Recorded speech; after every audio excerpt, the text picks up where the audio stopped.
sorry. Hey guys, my name's Rachel and welcome to my channel. Yes folks, it's finally happening. I'm finally here and I hope you're as excited as I am.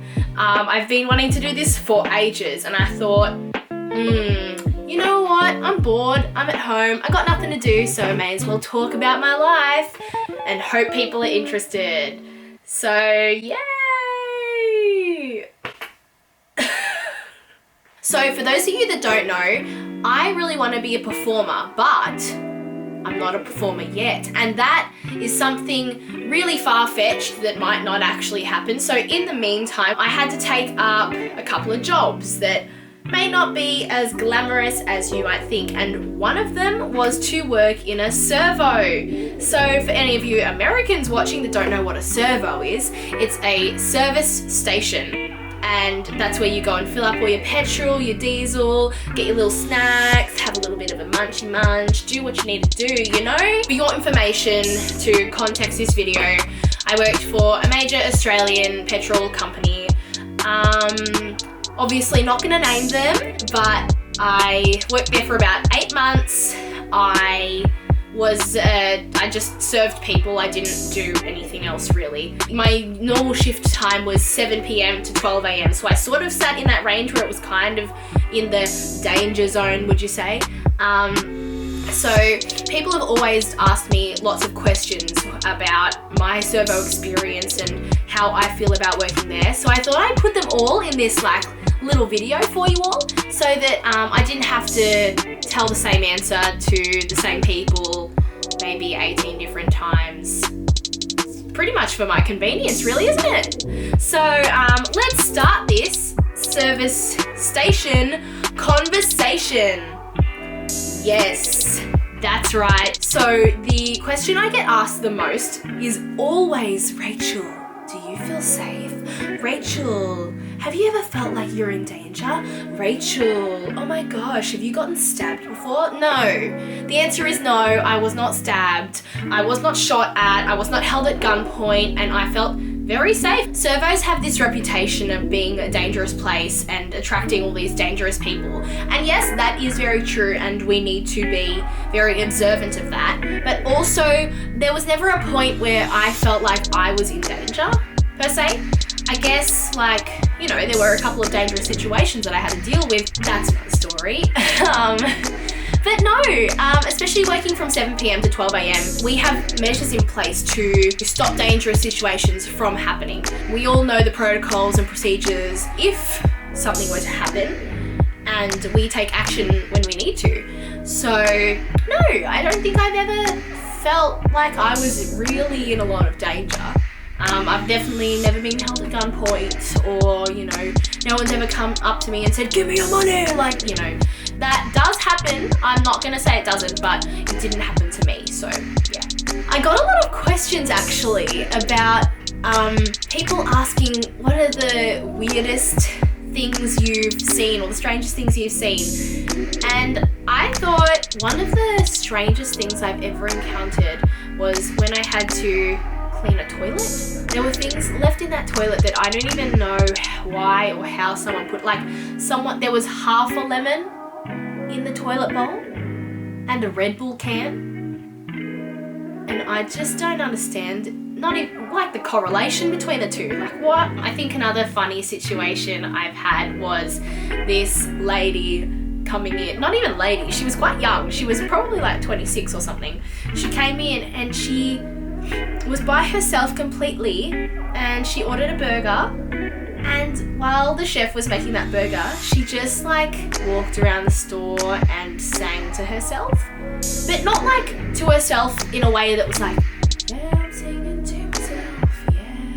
It was like this, it was like a virgin, woo, touched for the very first time. It was like that, and I was watching her on the cameras in the storeroom babe, are you just high on life, or can I get some of what you are taking? Because mate, you are on a planet not in this atmosphere or something. I don't know. All right, let's get on to the next question.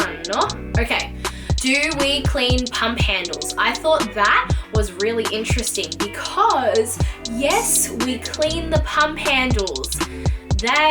So many people touch them every day. It's like you should clean them.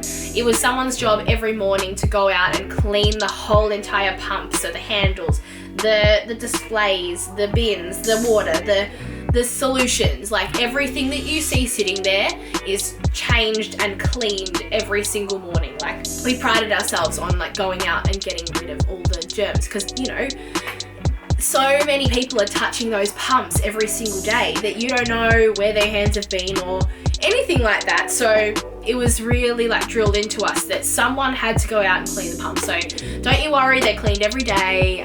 You're not going to die of skin herpes, but I don't know, you'll be fine. Someone asked me, do people forget the pump numbers as much as I do, or am I just really forgetful? And let me tell you that yes, everybody forgets their pump number. Even I do sometimes, I'm not gonna lie. I'm not gonna be that person, but when it's like 5 p.m. and there's like 16 different cars and 8 trucks out the back that are trying to fill up at the same time, and you come in and you say to me, oh yeah, that red one over there, and there's 3 red cars out there, mate, like I'm not a mind reader. And he says to me, oh yeah, the Mazda over there, and I'm like, I know I work in a servo, but I do not know what the Mazda symbol looks like. That might just be me, I don't know, but I don't know what it looks like. There's 5 or 3 or 4 red cars out there. Just, all you need to do is remember your number, please God. And it was funny when people would come in. It's sort of around that time where it's the only time where I care. Like, I don't care if you come in at 8 p.m. and there's 2 cars in there. Like, I know which pump you are, it's fine. But if you come in at 5 and there's like 6 cars there and you can see them all, just please remember your number. Actually, oh my God, when people come in and they just look at you and they go, oh, $20. And I'm like, 3 people have filled up $20, mate. Like, which $20 are you? I go, which one? And they go, oh, that one over there. And I'm like, wait, what? There's 2 pumps next to each other. You can't just go that one over there. I'm not going to know which one you are. If you see like 8 cars out there, remember your number. If there's 2, you are one of 2, then you probably don't need to know. But it's always good to remember in case. It's okay, like I'm not being picky or anything, but yeah, thanks. Oh, this is an interesting one. Okay, so someone asked me, are there actually machines that can look at your number plate and tell if you have a stolen car or not? And the answer there, in my service station particularly, was no. We don't have those kinds of machines or that kind of technology that can do that. But so long as you have a number plate, we can track you. So if you don't have a number plate, we're technically not allowed to let you fill up. So you'll have to come in and prepay with us so that we can make sure, obviously, that you're not going to drive off. Police come in and ask for the video footage of people coming in. We give it to them, you have to, it's the police. They do that sort of business. We just video record everything. So we video record it, have it all in storage, and then if the police need it, they come and grab what they need. So that's how they catch those stolen cars and stuff like that, I think. I actually don't really know. The biggest topic of discussion to do with service station workers and people who don't work in service stations is the fuel prices. Yes, everyone, wow, fuel prices. Why do they go up? Why do they go down? What's with the cycle?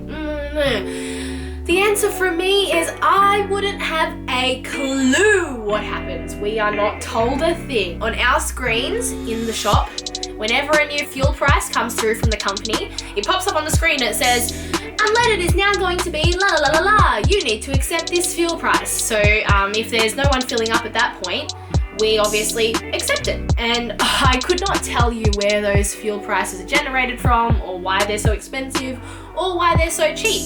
I wish I could. I wish I knew those cycles for my own purposes of filling up, but no, yeah, we don't know. Another question I always get asked is, Rachel, do you get a discount on your fuel? The answer is no, I don't, and I'm as mad about it as you are. All right, so I think I've answered all the questions there. So that's the end of the video. I hope you enjoyed it. And if you want more, let me know. If you don't want more, please don't tell me, because I'm gonna make more anyway. So I hope to see you back on my channel again, and I'm gonna say bye.